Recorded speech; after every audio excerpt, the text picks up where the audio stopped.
कार्यक्रम के पुण्यार्जक हैं आयोजक एवं निवेदक ज्ञान विद्या चातुर्मास समिति 2023 सकल दिगंबर जैन समाज Ahmedabad, Kataria automobiles private limited Ahmedabad.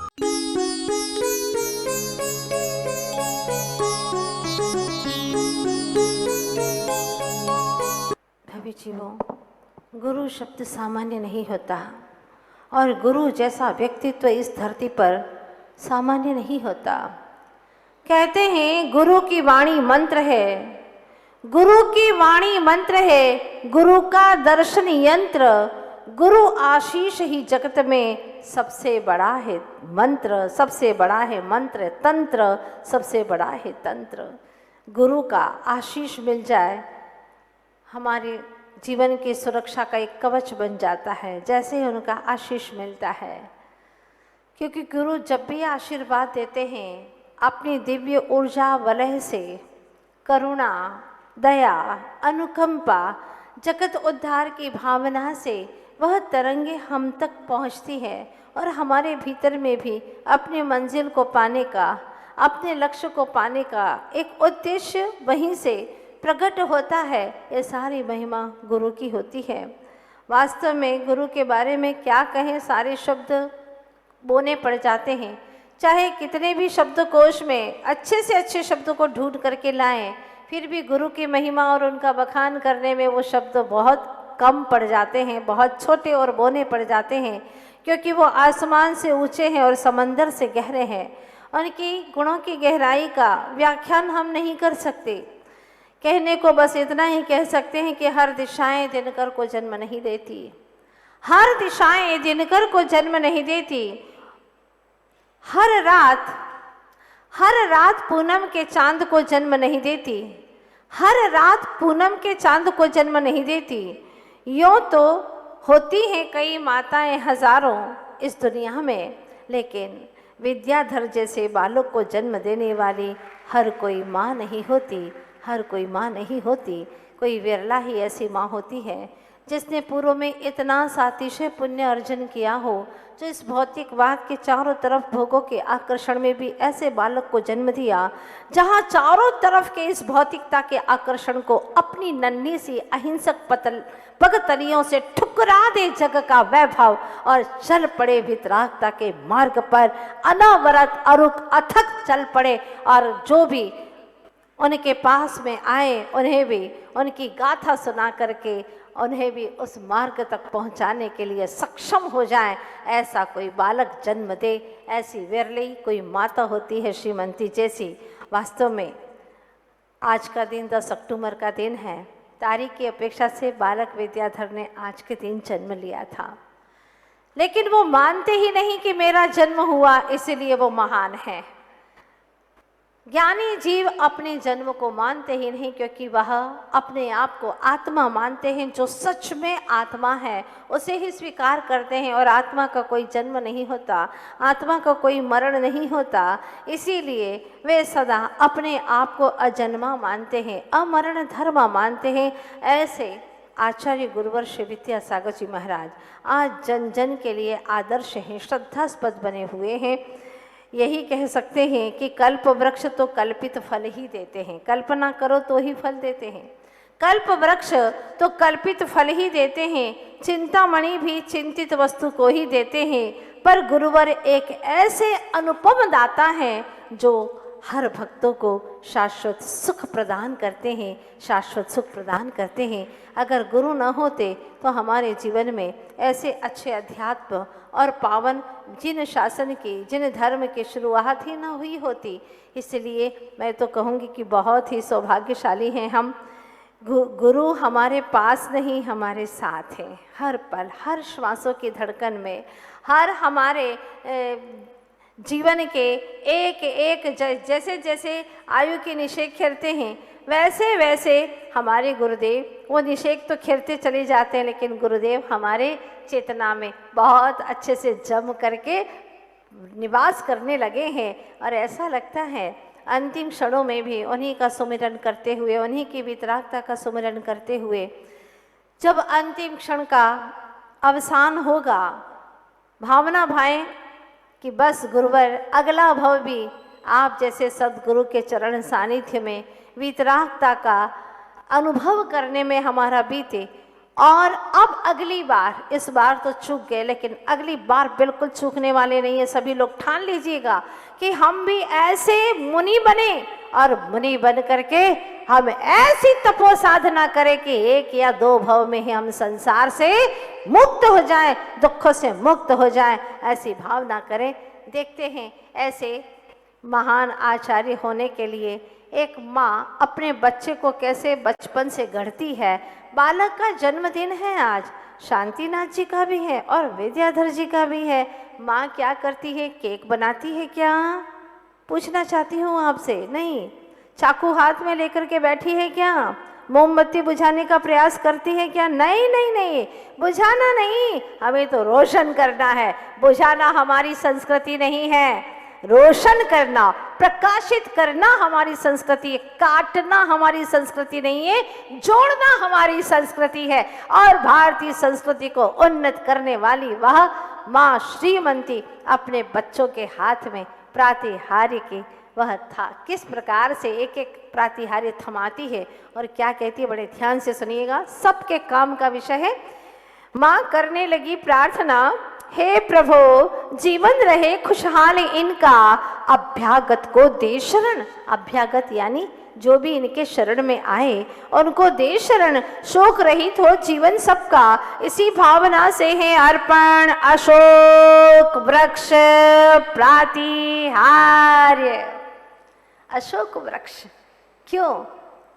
हम अभ्यागत को शरण दे सकें, शोक रहित जीवन सबका हो, इसी भावना से हम अर्पण करते हैं अशोक वृक्ष प्रातिहार्य। पुष्प वृष्टि क्यों? हृदय की कोमलता भावों में सरलता बनी रहे सदा, इसी भावना से है पुष्प वृष्टि। सबका हृदय कोमल बना रहे, भावों में सरलता बनी रहे, बस इसी भावना से पुष्प वृष्टि प्रातिहार्य को हम प्रभु के चरणों में रखते हैं।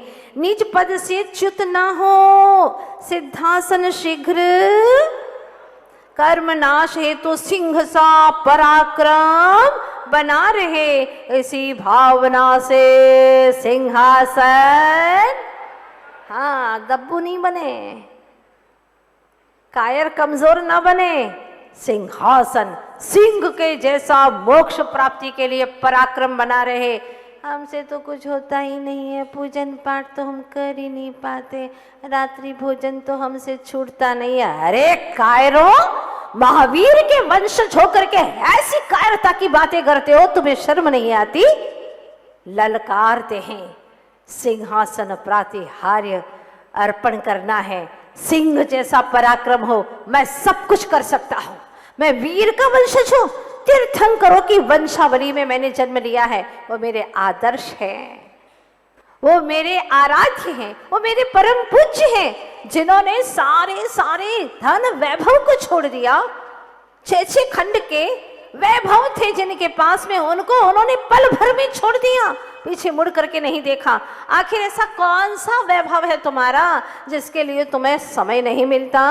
दिन में भोजन नहीं कर पाते हो, रात रात में निशाचर की भांति, राक्षसों की भांति भोजन करना पड़ता है, और नरक का द्वार खोल रहे हो। चत्तारो नरकम द्वारम, 4 नरक के द्वार हैं, उसमें प्रथमम रात्रि भोजनम, पहला रात्रि भोजन है। क्यों नरक का द्वार खोल रहे हो? कोई कम है तुम्हारे दुखों के द्वार खुले हुए जो एक और नरक का द्वार खोले जा रहे हो? हमारे भगवान ने कहा है, और भगवान कभी असत्य नहीं कहते। अगर आप अपना उत्थान चाहते हो तो इतना तो कर ही सकते हो, है ना? दिन भर खाने के लिए कितना खाओगे खाओगे खाओगे खाओगे तो चीटे मकोड़े बनोगे।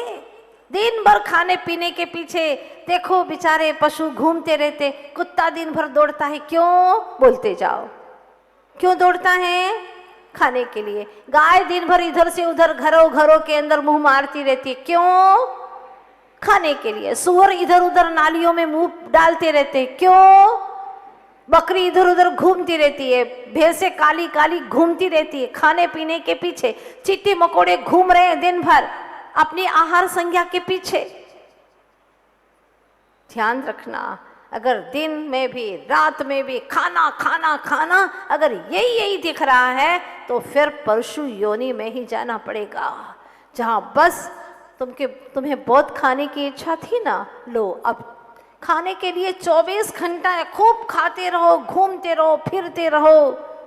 अभी भी संभल जाओ, सिंह जैसा अपना पराक्रम उन्नत करो। मैं सब कुछ कर सकता हूँ, मैं भगवान हो सकता हूँ, तो क्या एक श्रावक की चर्या पालन नहीं कर सकता?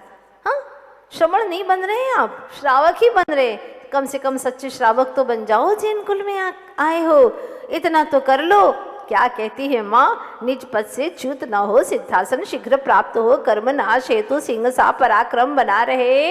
इसी भावना से सिंहासन प्रातिहार्य है, हर दिन लगे उत्सव सा, हृदय की धड़कनों में परमानंद सा का बजता रहे साथ सदा। इसीलिए दुंदुभी निर्भर मोबाइल की बेल बजती रहती है दिन रात।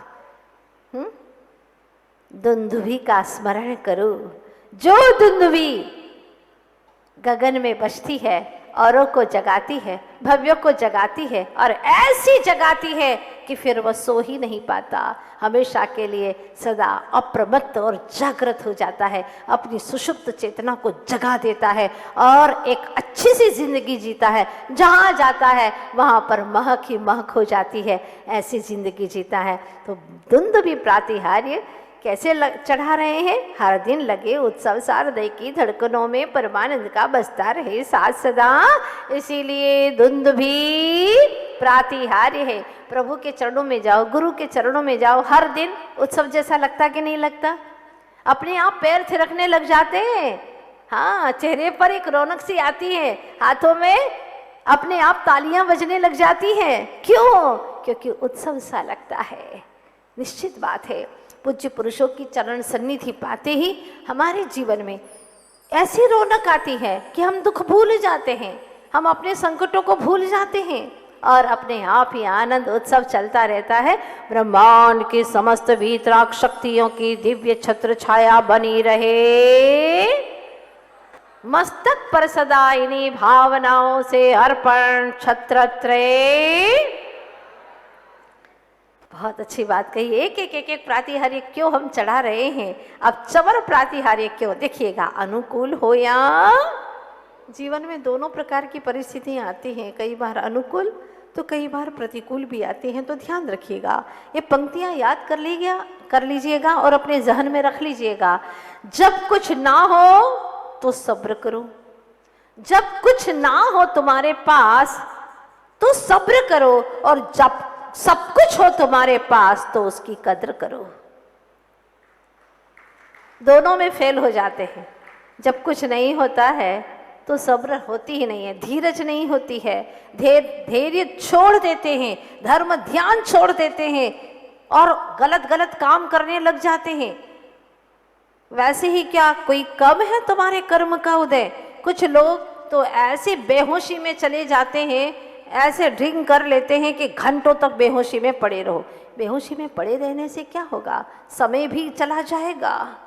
ये समय जो था जहां तुम पुरुषार्थ कर सकते थे, वो समय तुम्हारा बेकार चला गया, शरीर तुम्हारा गया, बेहोशी में समाप्त हो गया। पाप कर्म का सबसे बड़ा तीव्रता से बंद होगा। जो भगवान ने मना कहा है वो तुमने शुरुआत कर दी, वो तुमने उसको स्वीकार कर लिया है, भगवान के आज्ञा के विपरीत चले गए। तीव्रता से पाप का बंद हो रहा, और उदय में ऐसा आएगा, पहले का तो उदय है ही पाप का और तुमने पाप का बंद कर लिया। अब क्या होगा? जबकि हमें होश में आना था, बेहोश नहीं, होश में आते उस वक्त तो आप स्वाध्याय करते, नहीं कर सकते थे जो कर रहे हैं उनका श्रवण करते, आपको भेद ज्ञान होने का काफी चांस है। देखो, नरकों के अंदर भयंकर दुख है और उस दुख में ही, इस वेदना से ही, वेदना के अनुभव से असंख्यात मिथ्या दृष्टियों को सम्यक दर्शन की प्राप्ति हो जाती है। दुख में प्रभु का ज्यादा सुमिरन होता है, सुख में ज्यादा नहीं होता। ध्यान रखना, आप लोगों को भी अनुभव होगा ये। जब सुख आ जाता है तो मस्त हो जाते हैं, फिर तो भगवान के लिए समय नहीं मिल पाता। लेकिन जब दुख आता है, हे भगवान बस आप ही शरण हैं। भगवान को तो सब पता है कि तुम कितने बेईमान हो, कितनी बेईमानी करोगे, भगवान को सब पता है। वो तो त्रिकाल ज्ञानी है, त्रिकाल ज्ञानी है। भगवान ने यही कहा है कि जो सुख में सुमिरन करे, हाँ, जो सुख में सुमिरन करे दुख काहे को होए। क्यों दुख होगा उसे? दुख में तो सब सुमिरन करते हैं, सुख में करते नहीं है। लेकिन जो सुख में सुमिरन करे दुख काहे को होए, उसको दुख होगा ही क्यों? सुख बढ़ता जाएगा, बढ़ता जाएगा, बढ़ता जाएगा, क्योंकि प्रभु का सुमिरन हमारे भीतर में दिव्य सुपर एनर्जी को देता है, अद्भुत ऊर्जा प्रदान करता है, पाप को पुण्य में संक्रमित करने की शक्ति देता है, नए कर्म पुण्य कर्म बांधने की शक्ति देता है। इसीलिए भगवान का सुमिरन एक पल के लिए भी न छूटे, अनुकूल हो या प्रतिकूल दिखता रहे भव का कुल सुख दुख के हिंडोले में झूलते हुए भी बनी रहे नित समता, वृत्ति में हो नम्रता, तभी उड़ सके इतना ऊंचा लोकाग्र में सिद्धों तक पा जाए अमरता। इसीलिए चवर देखो ऐसे पहले झुकते हैं ना चवर, नम्रता हो, जितनी नम्रता होगी इतना ही ऊपर उठते चले जाओगे सिद्धालय तक। विनयम मुख द्वारम, विनय ही मुक्ति का द्वार है। जो अकड़ करके रहता है ना वो टूट जाता है, इसलिए अकड़ना नहीं। किस बात के लिए अकड़ना? आता क्या है अपने को? जो अकड़े, क्या चीज़ है ऐसी अपने पास में जो हम अकड़े? जिनके पास में 6 खंड का वैभव था वो नहीं अकड़े, तो हमारे पास में क्या चीज़ें बताओ? कुछ चीज़ ही नहीं है। हाँ, जन्म और ने दिया, गर्भ में किसी और ने रखा, जन्म उसने औरों ने ही दिया, नाम भी किसी औरों ने ही रखा, पढ़ाया भी किसी और ने, शिक्षाएं किसी और ने दी, धंधा करना किसी और ने सिखाया, पैसा कमाया किसी औरों के बदौलत। ग्राहक नहीं आते तो कहाँ से पैसा कमा लेते? सब तो औरों के ऊपर है, और मरेंगे तो जाएंगे भी औरों के कंधे पर। है क्या हमारे पास में जिसका हम अहंकार करें? कुछ भी तो नहीं है। इसीलिए नम्र वृत्ति होगी तो सिद्धालय तक ऊपर उठते चले जाएंगे। अध्यात्म भावना से न हो मन दोलाए मान कभी कि बहुत सुन लिया भैया, 4 महीने हो गए सुनते सुनते, बस हो गया। खाते खाते कितना काल बीत गया बताओ? अनंत काल बीत गया, आहार संज्ञा छूटी नहीं इस जीव की। 4 संज्ञा आहार भय मैथुन परिग्रह संज्ञा अनंत काल से इस जीव के साथ में लगी हुई है, आज तक मिटी ही नहीं। अंदर की इच्छाएं जो है, संज्ञा यानी इच्छाएं, वो मिटी ही नहीं। तो आप सोचिएगा, अध्यात्म की भावना के लिए हमें कभी भी ऐसा नहीं, निराश नहीं, हताश नहीं होना है कि बस अब बहुत हो गया, कब तक माता जी आप रहोगे यहाँ पर? ऐसा तो नहीं सोच रहे हो ना आप लोग? बोलो नहीं ना? बहुत अच्छे हैं, बहुत अच्छे हैं, आपकी भावना बहुत अच्छी है और होना भी चाहिए। जहाँ पर अपने को मुफ्त में अमृत रस मिलता हो, अध्यात्म का रस मिलता हो, थोड़ा सा जूस पीने जाओ एक गिलास में तो उसका कितना 100 रुपया 200 रुपया ले लेता है दुकानदार। हाँ, और यहाँ अध्यात्म का रस वो पी करके मल बनता है, उस रस का तो मल बनता है, कई बार नुकसान भी कर जाता है। स्वाद के पीछे पी जाते हैं लेकिन ठंडक हो जाती है, सर्दी जुकाम हो जाता है, बुखार आ जाता है, कई तरह की तकलीफें होती है, पैसा भी देना पड़ता है, बीमार हो गए तो और मुश्किल। लेकिन अध्यात्म का रस, उससे तो थोड़ी सी देर तृप्ति होती है, लेकिन अध्यात्म का रस, पूज्य कुंद स्वामी के द्वारा दिया गया रस, आचार्य भगवंतों के द्वारा दिया गया रस पीते पीते शाश्वत सुख की प्राप्ति होती है।